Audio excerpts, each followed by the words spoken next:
how to get and use personal power. When you hear the words personal power, what do you think they mean? Being better than other people, being smarter than other people, being stronger than other people, being able to make other people do what you want, having more money than other people, being famous like a rock star, a movie star, or athlete, all the above. When we use personal power, we don't mean any of those things. Personal power means being secure and confident inside yourself. Anyone can have personal power. Even though you're just a kid, you have personal power. You can learn how to get it and how to use it. It might not seem like it right now, but you can learn to feel secure and confident. It will take time and practice. It may take courage to make changes in your life, but you can do it.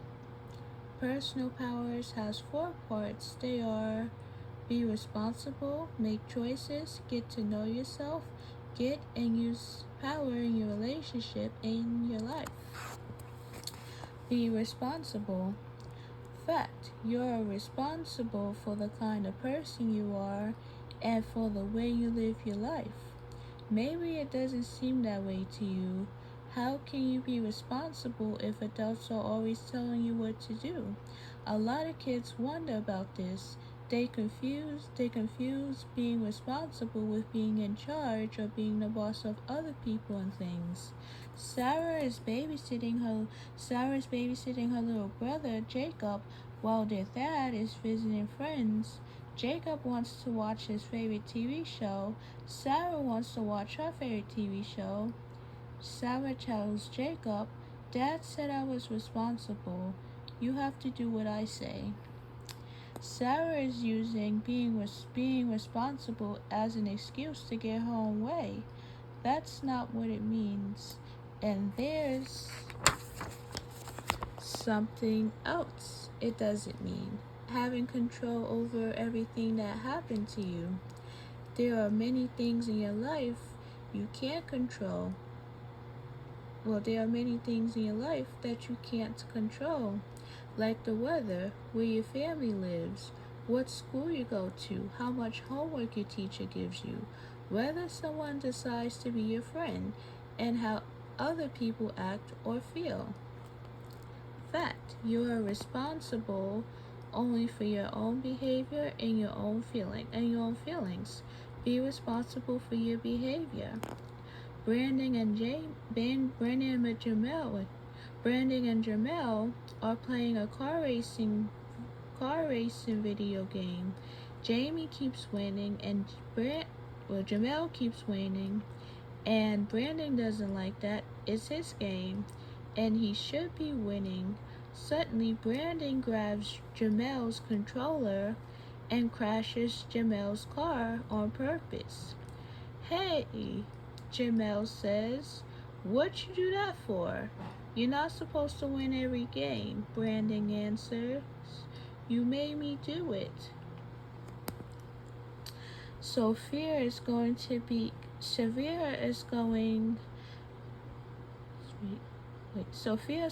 over to our friend Isabella's to play. She's putting on her coat and heading for the door. Have you finished doing the dishes?" her mom calls after her. "I'll do it later," Sophia promises. "I'd like you to do it now," her mom says. "You can play with Isabella when you're done." Sophia gets really angry at her mom. She gets so angry that she runs out of the room, picks up her favorite toy, throws it, and it breaks. Tearfully, she gathers up the pieces and takes them to her mom. "Look what you made me do," she sobs. Sometimes other people say or do things we don't like. We get frustrated and angry. We do something to get back at them, and we think that all we do is their fault. We are responsible only for our own behavior. Jamel didn't make Brandon crash the car. Sophia's mom didn't make Sophia break her favorite toy. Only Brandon and Sophia are responsible for their own behavior. Liam and Noah aren't allowed to go to the store by themselves. It's 3 blocks away, across 2 busy streets. Their father thinks they're too young and has told them not to go. One day, Noah talks Liam into going to the store with him to buy some candy. When Liam hesitates, Noah says, "Don't be a baby. Dad would never find out." Later, their father finds the candy wrappers in the trash. I made it clear that you're not supposed to go to the store on your own, he says. "Why did you disobey me?" "It was Noah's idea," Liam said. "He made me do it." Sometimes we let other people talk us into things we know we shouldn't do. We think we think this makes us not responsible or less responsible for our actions, but Noah didn't make Liam disobey their father and go to the store. Only Liam is responsible for his own behavior.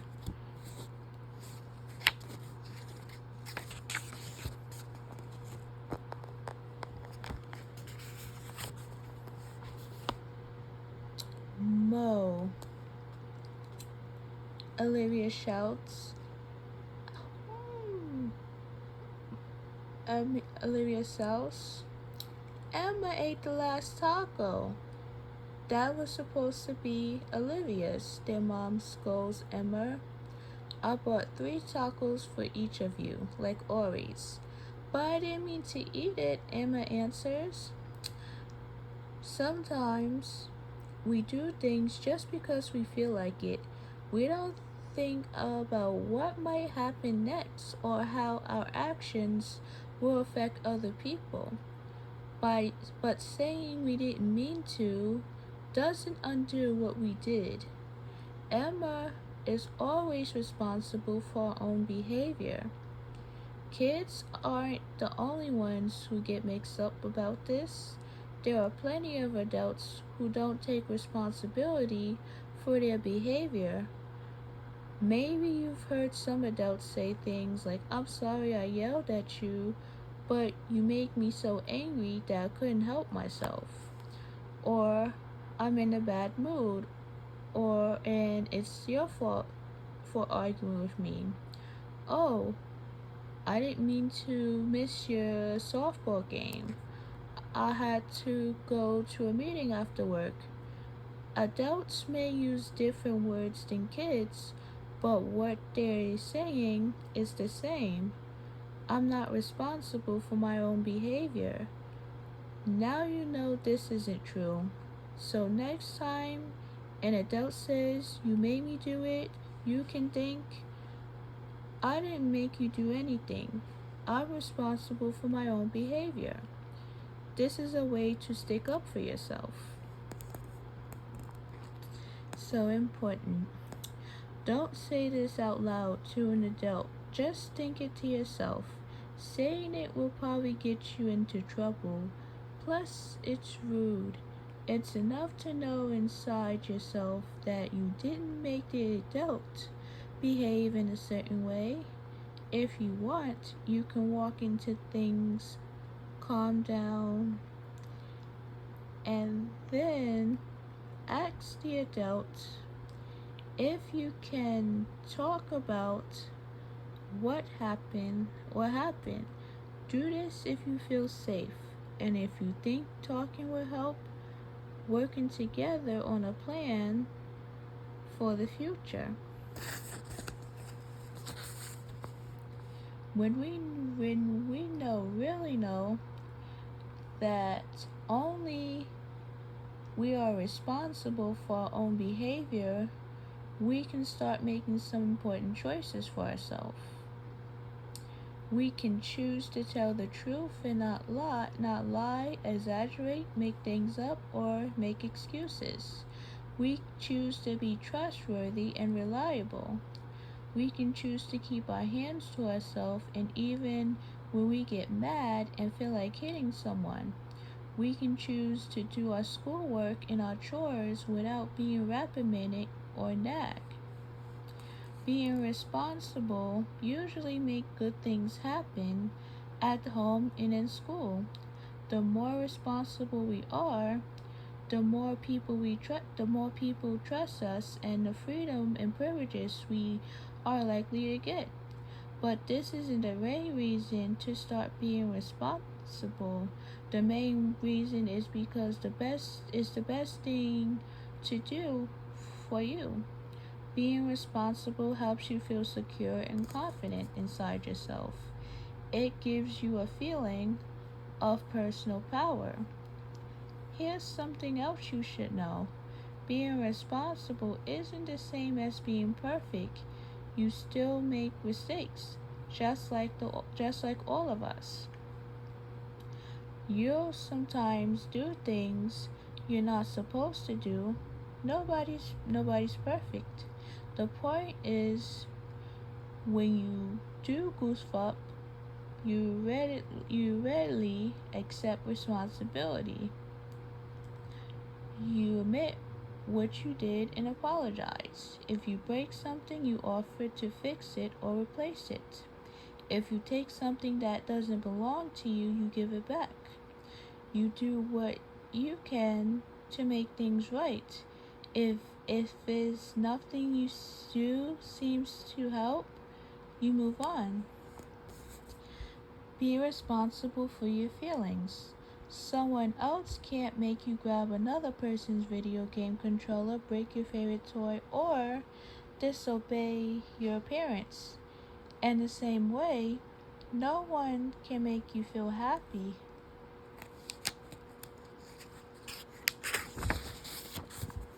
or unhappy, excited or angry, bored or curious, or any other way.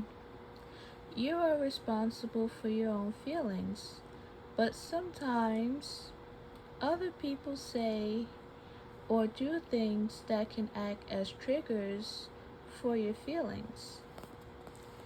Did you put your backpack and jacket away when you get home from school? Tony's dad asks him. Not yet, Tony answers absent-mindedly.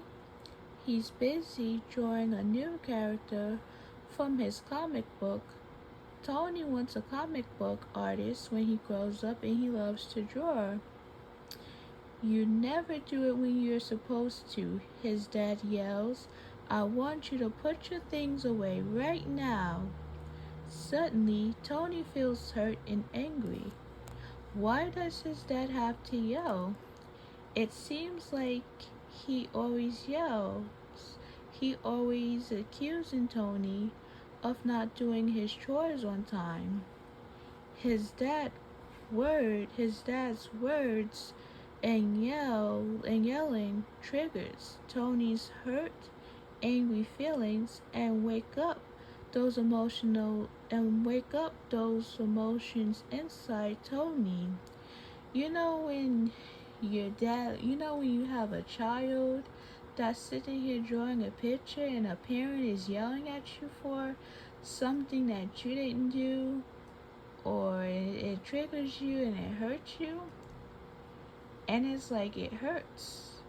It hurts to see a child get yelled at, or even a person in general to get yelled at. And that's what the chapter is. It's about taking full responsibility for your actions and not shift the blame to other people. And like we talked about in the last chapter, where her dad was accusing Jasmine for not watching her brother. That was another problem that we had to solve. So this is a little bit different.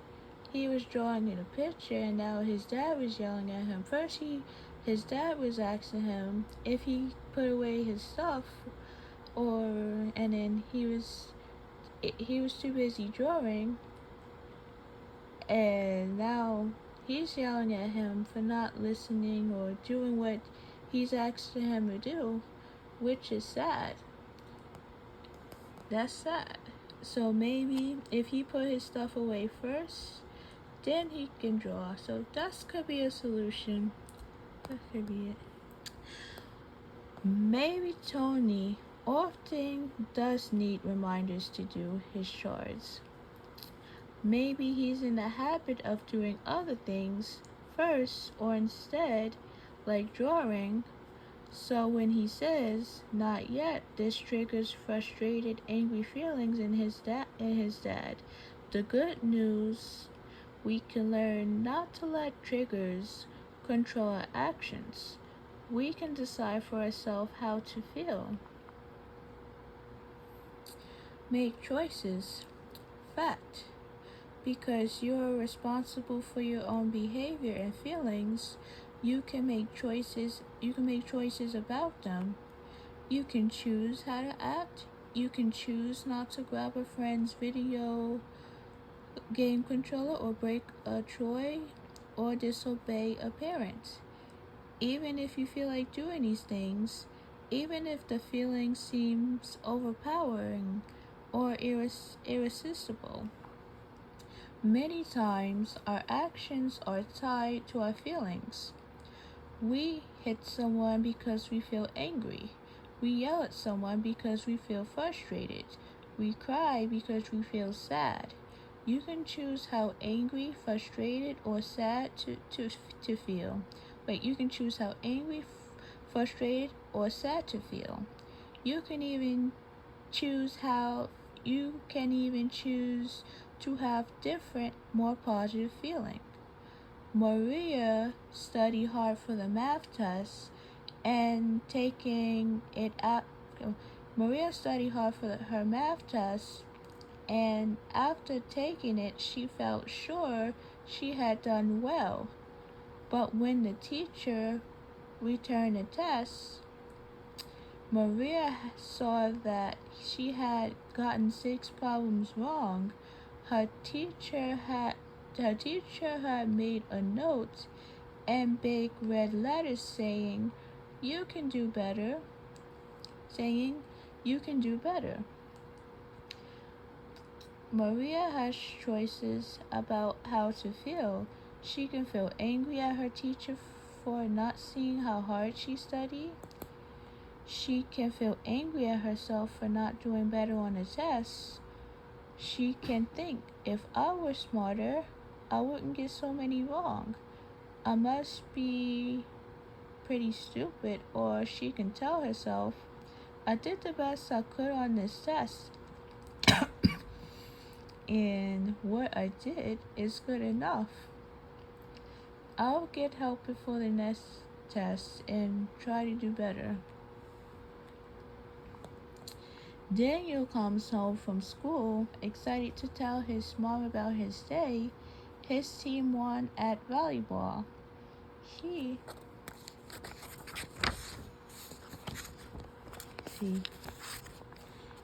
had fun band lesson. He finished his homework and study periods. Everything went great, but when he rushes in the door, his mom is busy texting. She signals him to be quiet and wait till she's done. Daniel has choices how to feel. He can feel rejected.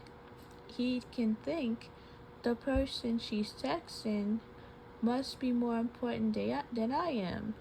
Otherwise, mom will put down the phone right away and pay attention to me. Or he can tell himself, mom probably won't be busy for very long. I can wait. I can listen to music while I wait, so the time will go faster. So Carlos loves his cat. He raised it from the time it was a kitten. He sleeps on his bed at night and follows him around. When Carlos comes home after school, his cat is always waiting at the door to greet him. One day, the cat gets very sick. Carlos' dad takes it to the veterinarian. The vet doesn't think the cat will ever get well. She thinks the cat might die soon. Or something we love seems about to die or be taken away from us. We can feel lonely and scared. Still, Carlos has choices. He can choose to feel sad and worried or alone, or he can choose to share his feelings with his dad. Together, they talk about Carlos' cats. See,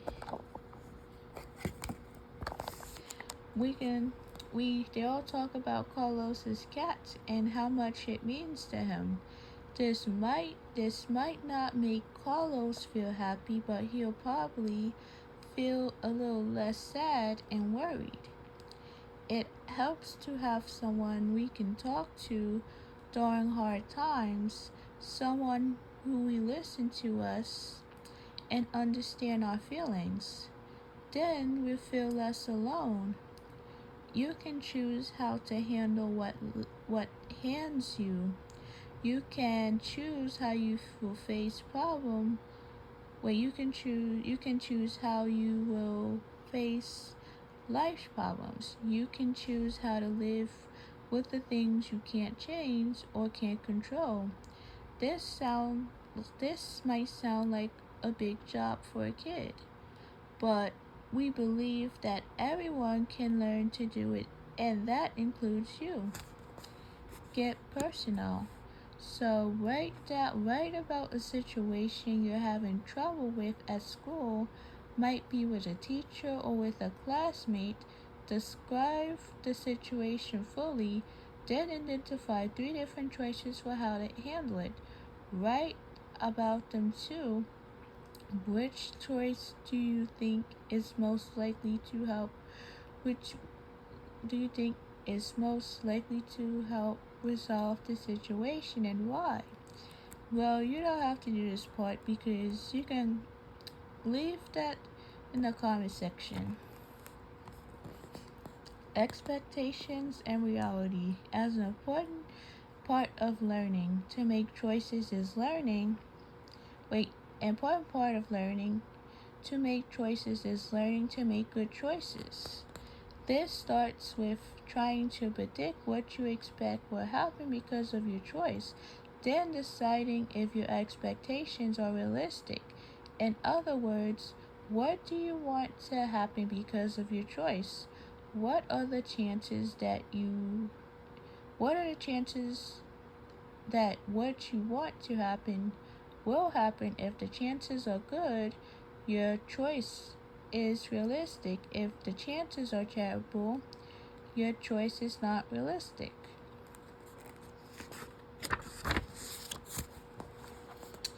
Why is this important? Because when your expectations are not realistic, you're more likely to end up frustrated or disappointed. Andrea has signed up to play basketball and after-school sports. She plans to practice every day and not miss a single game. She expects that by the end of the year, she'll be the very best basketball player in the school, maybe even the whole league. It's great that Andrea wants to play basketball. It's great that she plans to practice and go to all the games, but when Andrea expects that she'll be the very best basketball player, she's not being realistic. Maybe she'll be a good basketball player. She might even be maybe she'll be a good basketball player. She might even be a great basketball player. It depends on how hard she practices, how often she gets to play, and whether she has a talent for basketball, but she will be the very best basketball player. The chances are very good. There can be only one very best, and there are lots of other kids in the league. We live in a culture that values success more than almost anything else. It's important to be the best, the strongest, the fastest, the richest, the most popular, the best looking, the biggest star. But that's not what personal power means. Personal power means doing our personal best at the things we believe are important. It means liking ourselves even if our best isn't the best. What are some realistic expectations? Andrea have instead she can expect to learn a lot about basketball. She can expect to get better at dribbling, shooting, and playing different positions. She can expect that it will take time to learn these new skills. She can expect to have fun learning and playing. She can expect to make new friends on a team. Most important, she can expect to make mistakes.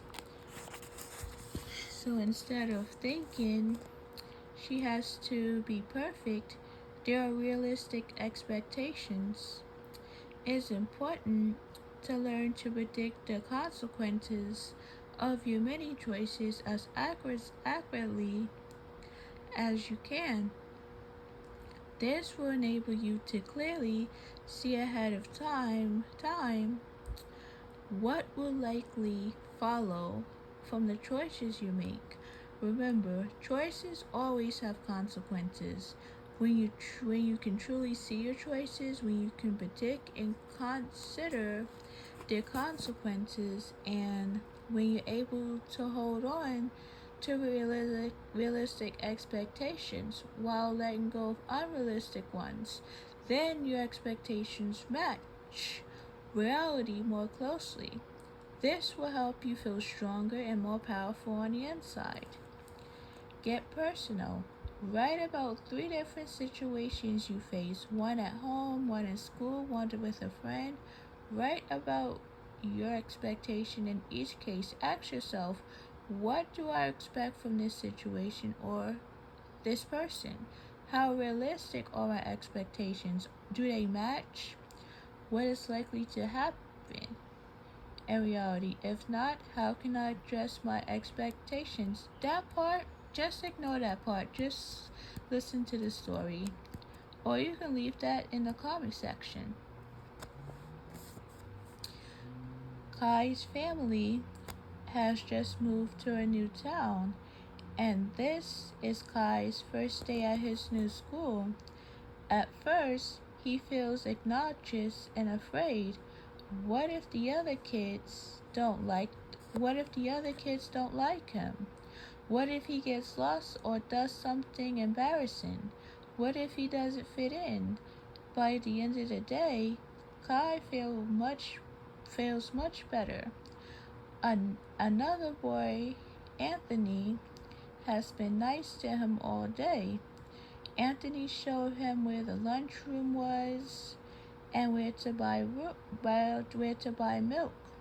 He invited Kai to play kickball with him at recess and introduced him to other kids at lunch and on the playground.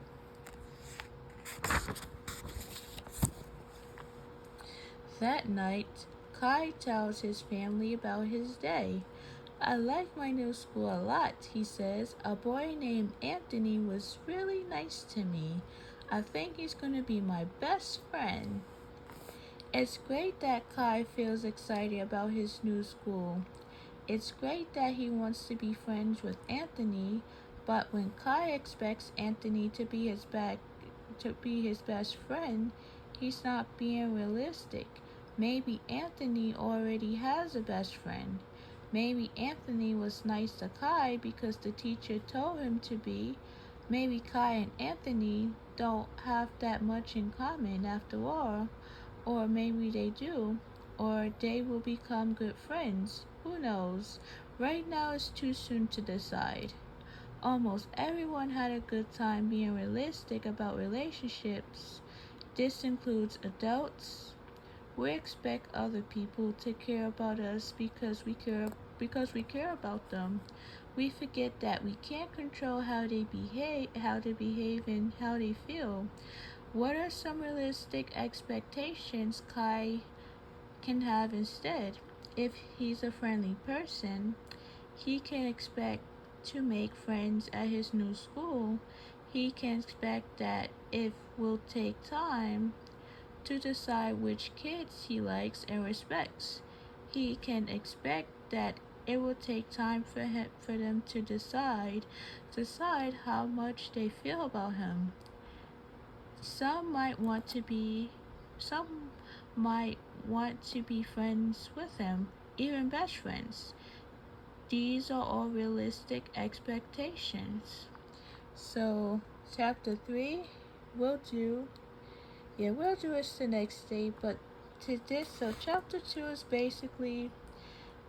Chapter 2 I really wanted to go over. So, chapter 2 is like basically like have confidence in yourself and be realistic about your choices. So I hope this video helps you. So I hope you like, subscribe, and comment down below on my YouTube video. Thanks for watching and have a good day.